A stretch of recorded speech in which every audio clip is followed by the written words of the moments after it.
Bonjour à tous, j'espère que vous allez bien. On se retrouve aujourd'hui pour une vidéo sur Mila qui a pris la parole pour la première fois tout à l'heure pour répondre à ceux qui l'accusent d'être une briseuse de couple. Comme vous le savez sans doute, la candidate de télé-réalité est en couple depuis quelques mois avec un certain Lorenzo, un homme qui vit à Dubaï et qui ne souhaite pas se montrer sur les réseaux. Seul souci, son nouveau chéri était toujours marié avec la mère de ses enfants quand il a commencé à fréquenter Mila. Nelia, la femme de Lorenzo, a depuis déclaré la guerre à la candidate de télé-réalité sur les réseaux sociaux, l'accusant d'avoir brisé son couple et sa famille. Il y a tout juste quelques minutes, Mila est sortie du silence et a décidé d'expliquer tout ce qu'il s'est passé depuis le début. Elle raconte notamment que quand elle a commencé à fréquenter Lorenzo en janvier dernier, il était toujours en couple avec sa femme et il lui avait menti. Mila a finalement décidé de lui pardonner, mais rien ne s'est passé comme prévu. Depuis, Nelia refuse que Lorenzo voie ses enfants. Avant de vous laisser avec la vidéo, je remercie Hiro, Charles et Pépé qui ont été les premiers à commenter notre dernière vidéo. Si vous souhaitez passer dans la prochaine, abonnez-vous à la chaîne, activez les notifications et soyez les premiers à commenter. Bonjour à tous, j'espère que vous allez bien. Aujourd'hui c'est censé être une journée bon plan où je dois vous partager plein de bons plans et finalement ça se transforme un petit peu en règlement de compte. Mais je pense que c'est important que je prenne la parole, même si je vous ai fait des stories. Je pense qu'il y a pas mal de choses qui doivent être clarifiées. Je sais qu'il y a beaucoup de gens qui étaient pas du tout au courant de cette histoire et qui la découvrent à peine à travers mes réseaux sociaux aujourd'hui. Mais il y en a d'autres qui ont vu pas mal de choses tourner où en fait l'ex de mon compagnon actuel se rend de plateau en plateau chez les blogueurs dont Samzira, dont Nabil pour venir raconter sa version. C'est pour ça que moi je me sens un petit peu obligée d'éclaircir certains points mais surtout rétablir la vérité. Vous savez que j'ai eu pas mal d'histoires ces derniers temps, j'ai perdu mon Snap et c'est vrai que j'ai gardé énormément de choses pour moi. Et je sais qu'il y a beaucoup de personnes qui se sont demandé pourquoi et qui se sont peut-être même dit si elles ne s'expriment pas, c'est que ce qu'on dit d'elles c'est vrai. Je ne veux pas du tout à certaines personnes d'avoir pu penser ça, mais c'est vrai que le fait que je ne m'exprime pas, et ben, du coup ça laisse place à beaucoup de doutes et finalement il y a des gens qui se font leurs propres réponses. C'est vrai que moi j'ai pas l'habitude de passer par des blogueurs pour régler mes comptes ou pour m'exprimer. Donc c'est pour ça que je vais le faire. Je vais le faire comme une femme et je pense qu'il est temps que chacun assume ses parts de responsabilité dans cette histoire. Comme vous avez pu le lire, mon histoire elle a très mal commencé. Elle a commencé sur des mensonges, sur une histoire similaire que j'ai pu vivre avec Mujdat. Et c'est vrai que je vois beaucoup de commentaires où les gens ils me disent « Mais Mila, t'apprends pas ?» Ben en fait, non, quand je rencontre quelqu'un qui me dit qu'il est célibataire, je ne fais pas partie du FBI pour vérifier. Dès lors où la personne elle vit seule, qu'elle est tout le temps avec moi, en fait je ne vois pas comment je peux savoir qu'il y a une femme planquée sous le lit. Pas à débattre sur le fait qu'il s'y soit très mal pris, qu'il ait mal fait les choses, qu'il lui ait menti à elle, qu'il m'ait menti à moi. Même s'il m'a expliqué certaines choses par la suite, je ne suis pas en train de lui trouver des excuses. Voilà, sur ça, il n'y a rien qui peut justifier sa lâcheté, il a mal fait les choses. En gros, l'histoire, c'est quoi? Je rencontre un homme qui me dit qu'il est célibataire. Moi, je le crois. Plus tard, je découvre que c'est pas vrai. Le jour où je le découvre, je coupe les ponts avec lui, je me range directement du côté de la femme parce que je veux pas vivre ce que j'ai déjà vécu. Je me dis super, mais je date numéro 2. Entre-temps, moi, je le bloque. Je veux plus du tout entendre parler de lui, peu importe les sentiments que j'avais, etc. Hors de question de m'engager dans une histoire comme celle-ci. Sa femme, à ce moment-là, l'échange se passe super bien. Voilà, elle se rend bien compte que moi, je ne suis pas du tout au courant même de qui elle est. Chez lui, il n'y a aucune affaire, il n'y a rien qui pouvait me laisser penser qu'il était avec quelqu'un. Pour moi, quand je l'ai rencontré, il était divorcé. En revanche, ce qui est bizarre, c'est qu'elle ne vit pas du tout à Dubaï. Mais à partir de là, je ne me pose pas de questions. Je suis tellement choquée de tout ce que j'entends que je ne cherche même pas à savoir le pourquoi du comment. Elle est bloquée, elle m'a dit des choses. Maintenant, on se sait, chacun fait sa vie. 4 jours après, elle vient m'écrire en m'insultant, en me menaçant. Toutes les preuves, parce que moi, je parle pas pour rien. Et franchement, quand je vous dis que j'étais choquée, j'étais, mais genre, vraiment choquée. Je me dis, attends. Donc, moi, déjà, j'ai rien fait dans l'histoire. C'est-à-dire que je sors avec un mec qui me dit qu'il est célibataire. Je vois pas où je suis fautive. Au final, quand j'apprends que c'est pas le cas, tout de suite, je le bloque. Elle, genre, je parle avec elle et tout. Et au final, 4 jours après, elle vient me menacer et m'insulter. Je me dis, mais c'est une blague. L'histoire, elle aurait été complètement différente si, par exemple, je l'avais fréquenté en sachant qu'il était marié. Là, elle aurait été dans son droit de m'insulter, etc. Elle me menace en disant qu'elle va aller voir des blogueurs, qu'elle va ruiner ma réputation. Et moi, je me dis, mais wesh, genre, mais... Déjà, tu vas aller voir des blogueurs pour leur dire quoi? Que ton mari, il a été infidèle et que moi, je le savais pas?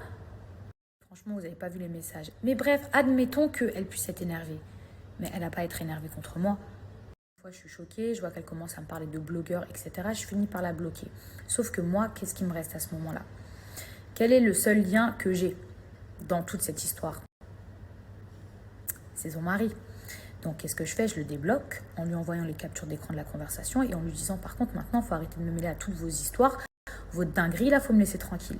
Puis, il en profite pour s'excuser, etc. Mais moi, je ne veux plus rien entendre. C'est-à-dire que à ce moment-là, chacun fait sa vie, on ne se parle plus, il ne me parle plus, je ne lui parle plus. De temps en temps, vers 4 h du matin, il m'envoyait genre un message ou deux, j'y répondais pas. Déjà parce qu'il m'avait blessée et surtout parce que monsieur n'était pas célibataire. À ce moment-là, j'ai eu très mal. Je prenais énormément sur moi, mais j'ai eu très mal. Entre-temps, je pars en tournage, ça se passe super mal. Bref, chacun fait sa vie, je sors, j'essaye de l'oublier. En gros, je me fais une raison. Je pars en vacances à Marbella chez ma cousine Betty.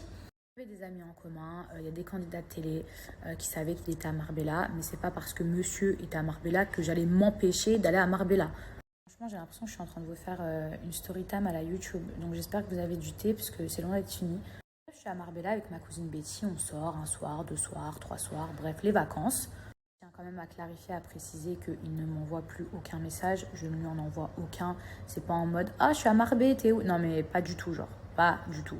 Pas parce qu'elle m'avait mal parlé, que je l'avais bloqué et qu'à lui, je lui avais demandé d'arrêter, que en gros, ça m'avait donné le droit de pouvoir parler avec, de me remettre avec. Non, l'histoire, elle s'est pas passée comme ça et ça, quand même, je tiens à le préciser. C'est pas genre, elle m'a insulté, lui, j'ai débloqué, puis après, je me suis mis avec lui comme si de rien n'était. Non. Et vient un soir où je sors à Marbella. Et là, je souris, mais c'est pas drôle. Mais là, il a la table en face. Il a la table en face, c'est horrible. Et combien de personnes, elles ont déjà vécu mon histoire? Genre horrible, je le vois, il est là, genre trop dur. Trop dur, mais à la fois, quand je le vois, genre ça me fait un truc, mais je sais pas comment vous dire. Vous voyez quand vous vous forcez à être dans le déni, à plus penser à une personne, à sortir pour l'oublier, à vous occuper l'esprit. Et en fait, quand elle est en face de vous, vous vous rendez compte que vous l'aimez. Voilà, j'étais face à un homme qui m'a blessée, qui m'a humiliée, qui m'a menti. Et malgré ça, malgré tout le mal qu'il m'avait fait, je me disais, mais comment je peux aimer cet homme? Il est venu me voir. Ce soir-là, ça a été hyper compliqué entre nous parce que moi, j'avais énormément de rancœur envers lui. Il faut savoir qu'on ne s'est jamais expliqué. C'est-à-dire que je lui ai jamais dit pourquoi, comment. Genre, je sais pas comment vous dire, mais la seule fois où, en fait, j'avais parlé avec lui, c'était quand je l'avais débloqué pour lui demander de calmer sa femme à ce moment-là. Il m'explique un tas de choses. Il m'explique qu'il n'est plus avec elle, que de toute façon, ça s'est terminé, qu'il a essayé mais qu'il n'y arrive plus. Moi, je ne l'ai jamais incité à quitter qui que ce soit. On ne force pas les gens à être avec nous ou à quitter une personne. Voilà, l'histoire, elle s'est passée comme telle. Et moi, mot pour mot, je lui ai dit, écoute, de toute façon, je ne serai jamais ta maîtresse. Il m'a dit mot pour mot, si je reviens vers toi, c'est que je ne suis plus avec elle. Donc, je ne vous cache pas que moi, j'ai eu beaucoup de doutes sur sa sincérité, sur ce qu'il me disait. Mais je l'ai cru et pour vérifier ce qu'il me disait, je me suis dit, si c'est vrai ce qu'il dit, je vais commencer à l'afficher petit à petit. Parce que s'il y a réellement sa femme ou s'il est encore avec, etc., et que sachant qu'elle savait l'histoire quelques mois plus tôt, c'est sûr qu'elle devait continuer à regarder mes vidéos, etc., forcément, elle allait rappliquer ou me dire un truc. Je lis sur les réseaux sociaux, Mila, elle postait des vidéos pour narguer. Alors non, je ne narguais pas. Je suis pas une bâtarde, moi, à mettre des trucs pour faire mal à quelqu'un, pour une influenceuse. Et franchement, je poste quasiment rien de lui, à part peut-être ses pieds. Donc si j'avais réellement voulu narguer quelqu'un, je pense pas que c'est ses pieds que je montrerais. À ce moment-là, j'ai montré que j'étais en couple et je l'ai snappé, tout simplement pour m'assurer que ce qu'il me disait, c'était vrai. Des enfants ensemble, donc forcément ils devaient continuer à s'envoyer des messages pour se mettre d'accord du pourquoi, du comment, etc. Et puis on sait tous que après une rupture, je veux dire, on coupe pas les ponts comme ça du jour au lendemain, surtout quand ça fait longtemps qu'on est avec une personne. Et sur ça, je lui ai jamais rien dit. Mon snap, de par des messages que j'ai vus, de par des actions qu'il a faites, bref, j'ai compris que réellement, il ne me mentait plus, il était célibataire. De venir là où je voulais vraiment en venir, je vais répondre vraiment à toutes les questions que j'ai pu voir sur internet, que les gens se posent. Quand est-ce que je l'ai rencontré? En janvier. C'est-à-dire que quand j'ai débarqué à Dubaï, peut-être une semaine ou 10 jours après, je l'ai rencontré. Je l'ai rencontré, on s'est mis en couple. D'ailleurs, Ilan savait que je fréquentais quelqu'un, mais je n'ai fréquenté qu'une personne, c'est-à-dire que je le menais un peu en bateau. Je lui disais oui, je vais au resto, je vais voir ci, je vais voir ça, mais j'ai fréquenté que lui. Je sais qu'il y a beaucoup de personnes qui se disent mais comment, s'ils étaient ensemble depuis janvier, ça veut dire que en avril, quand elle était avec Anthony Alcaraz, elle nous a pris pour des cons. 3 jours avant le tournage, lui et moi, on s'est séparés. On s'est disputés très fortement parce que c'est pas le genre de personne qui comprenait mon métier, mes aventures, etc. Et pour lui, c'était inconcevable que je parte en tournage. Même si lui, à côté de ça, était marié, je ne le savais pas, mais vous savez, le culot des hommes. À ce moment-là, j'étais célibataire, je me suis mise en couple avec Anthony Alcaraz. Sauf que, je vais être honnête avec vous. J'arrêtais pas de penser à l'autre. Il me manquait et carrément j'avais qu'une seule hâte, c'est de pouvoir le retrouver à l'extérieur.